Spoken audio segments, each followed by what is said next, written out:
Fair warning, I'm getting over a sinus infection and I can't breathe out of this nostril, and I breathe like I just ran a marathon.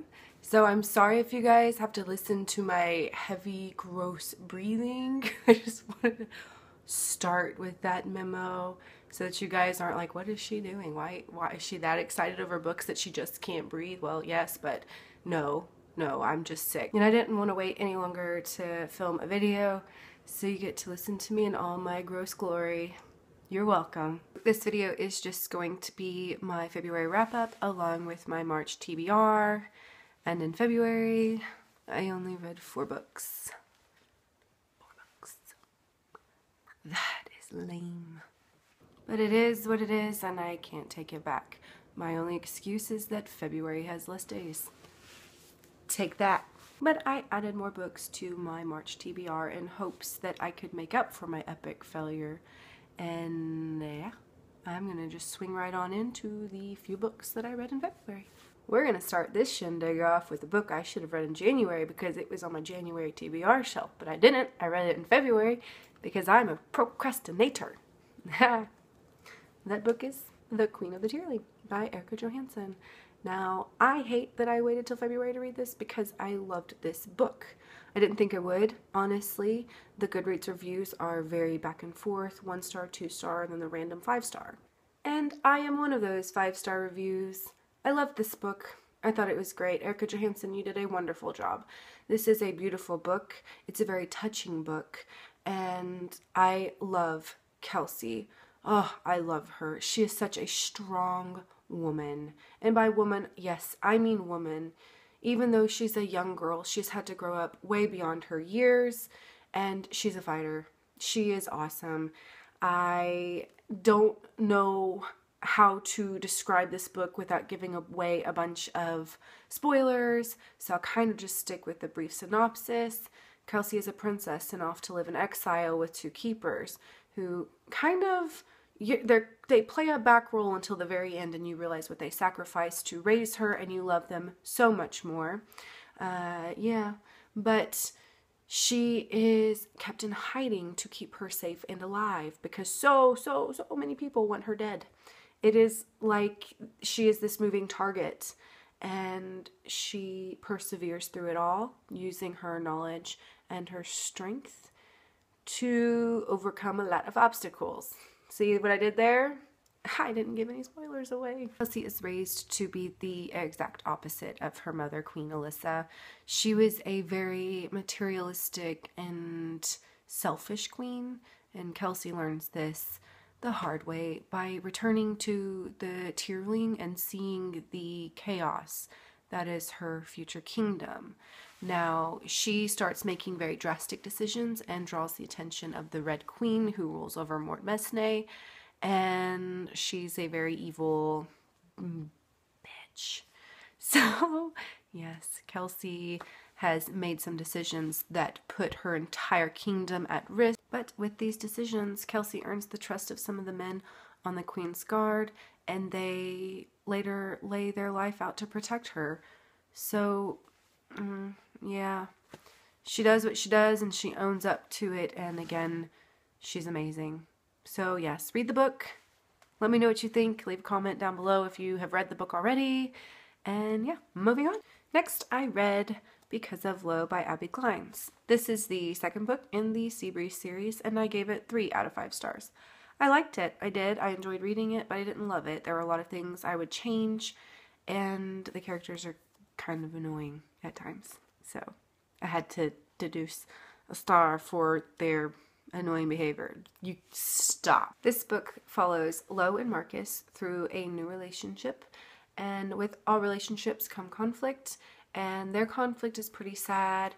I would have brought it in, I guess, a little bit differently. I really wish it would have been introduced differently because it was such a good plot twist, but I didn't feel like it was executed well. Now, Marcus is going through his parents' divorce and trying to keep his mom and his sister up on their toes and moving forward as a family. Now his dad's kind of going through a midlife crisis, and Marcus is just kind of like, dude, get your ish together.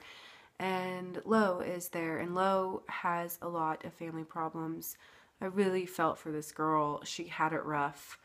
But again, 3 out of 5 stars, and I don't want to give away too much, so if you are a fan of Abby Glines, go ahead and give it a go. I've only read 2 of the books in this series, and I have read them out of order. I think I read the 3rd book first, and then the 2nd book. Never read the 1st book, because like I mentioned before, I like to complicate things and make it harder on myself. Going with the flow of annoying characters, I'm going to introduce the next book I read, and that is Two-Way Street by Lauren Barnholt. Now, this is the story of Jordan and Courtney and their epic disaster of a relationship. I don't like this book for the sole purpose of communication. Communication is key in a relationship, folks. Even if you're in high school like these 2 lovebirds. Don't be dumb. Communicate with each other. It's very helpful. Jordan and Courtney start their relationship at the end of high school. And then they break up because Jordan feels like he needs to protect her and he loves her.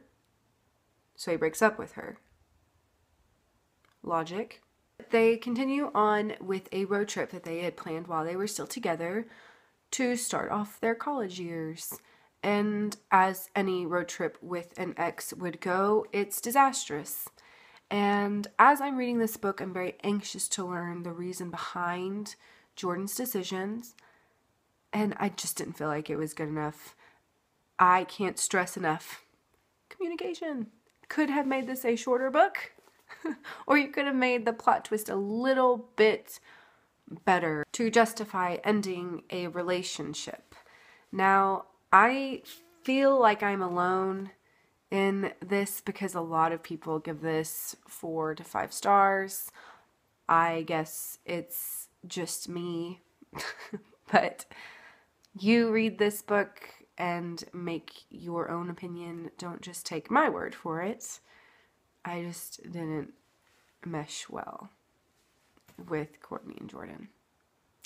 Sorry. And finally, I, Jessica, have joined the Rainbow Rowell fan club. Just slow clap. Don't worry, I'm done being an idiot. I read Fangirl, and I loved this book. I gave it 5 out of 5 stars. It was perfect. I can't get over this book. I have told everybody about it. I'm trying to make all of my friends buy the book. And I'm not going to do a synopsis because everybody and their mother has read this book except for me and my friends. I loved Kath. I loved her relationship with her roommate Reagan. Although it was very awkward at times, I adored Levi. He is awesome and so humble and just a very happy ray of light during the dark moments of this book.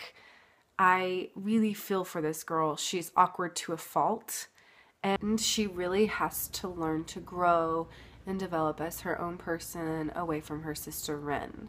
She struggles, she perseveres, and she ends up okay.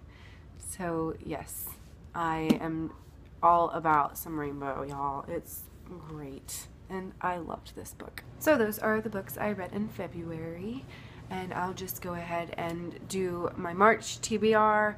I'll make it real quick. I'm not going to do a synopsis on the books. If you like, I will do a brief one whenever I finish them. That may be in March, that may be in December. With me, you never know.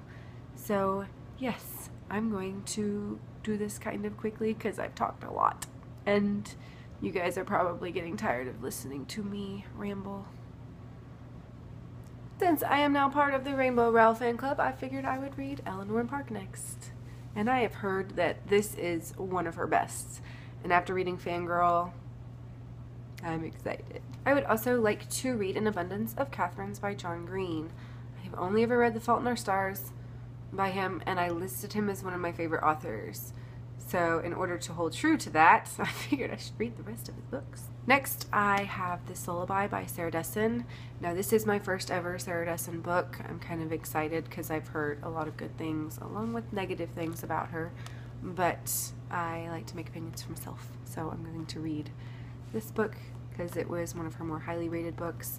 and as you can tell, I've started it, but I'm only 15 pages in, so I'll let you guys know what I think. I also have 2 books from my January TBR that I'm still planning on reading in March, so I will quickly reintroduce you guys to The Fiery Heart by Rochelle Mead. I'm halfway through this book. I put it down so I could read Fangirl, and now I'm picking it back up because nobody does Rochelle Mead that way. No. And The Fifth Wave by Ricky and C. Again, I'm also halfway through this book, and I love this book. I think it's great. I'm really enjoying this. So I'll probably do a quick review over this when I wrap up March, because I had better finish this book. You would think. You guys have probably already picked this up about me, but I am a bipolar reader. I'm like, oh, I want to read romance. I'm going to put this book down and read a romance book. Oh, this is so good, but ooh, paranormal. I'm going to pick up this book. Oh, yeah, this is wonderful. But, oh, I'm going to go back to the book I was originally reading first, and then, yeah, that's just really good. Or, oh, no, I really don't like that romance book. He's getting on my nerves, so I'm going to read this romance book because that's what my moods do, and it's just really bad. And I'm really sorry about all the multiple books I'm reading at the same time. I hope that doesn't really piss anybody off. Finally, the last 2 books on my March TBR are These Broken Stars by Megan Spooner and Amy Kaufman, and Unravel Me by Taher Mafi. I am very excited about these 2 books, but I'm hoping to finish some of my January TBR books before I get into these puppies. So yes, that is all I have for you guys. I'm sorry this video is so long, but I'm going to wrap this up with the awesomeness that is my sister. She got me this bracelet for no reason, and it's a Harry Potter bracelet with the golden snitch, the Deathly Hallows, and the infinity sign for always. I'm a complete nerd, and there was squealing and hugging involved, so yay. That is my video for today. I am sorry it took so long to get a new one up, but I hope everybody is doing well. I hope those affected by this crazy weather are doing great and staying safe and warm. And happy reading, everybody. Bye.